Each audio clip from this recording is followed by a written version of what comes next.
সৌমেন রায়। হ্যাঁ আচ্ছা। হ্যাঁ দিদি। হ্যাঁ, হরে কৃষ্ণ।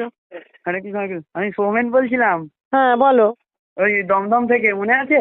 হ্যাঁ, বলো বলো। হ্যাঁ, বলছি দিদি, হ্যাঁ। বলছি যে আমার তো এই তোমার ওখানে গিয়ে তো আমার সরকারি চাকরি হয়ে গেছে, বুঝেছো, রেলে।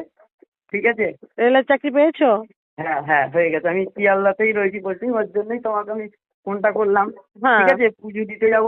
আর আচ্ছা। বলছি যে তুমি কবে বসবে মানে মায়ের মন্দিরে? তাহলে যাবো আমি তাহলে। এই মঙ্গলবার মঙ্গলবার আজকে বসেছি, আবার সামনের মানে শনিবার বসবো। সামনের শনিবার দিন তুমি বসবে তো? হ্যাঁ হ্যাঁ, বসবো। ঠিক আছে, তাহলে আমি সামনের শনিবার দিন তাহলে আমি তোমার কাছে যাবো, তাহলে একটু কিছু দরকার আছে তোমার সাথে, হুম মানে হুম। একটু দরকারে যাবো, বুঝেছো। তাহলে তাহলে আমি, মা বলেছিল রেলের চাকরি হবে।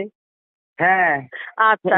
শুনে খুব খুশি ঠিক আছে, হয়েছি। ঠিক আছে। তোমাকে বলছি আমার গায়ে কাটা দিচ্ছে, ঠিক আছে। আচ্ছা, ঠিক আছে। হ্যাঁ, সেই জন্যই আমি তোমাকে বললাম যে আমি জয় যাবো শ্রীকৃষ্ণ। তোমার কাছে শনিবার দিন। ঠিক আছে, ঠিক আছে। হ্যাঁ, ঠিক ঠিক ঠিক আছে দিদি, ঠিক আছে।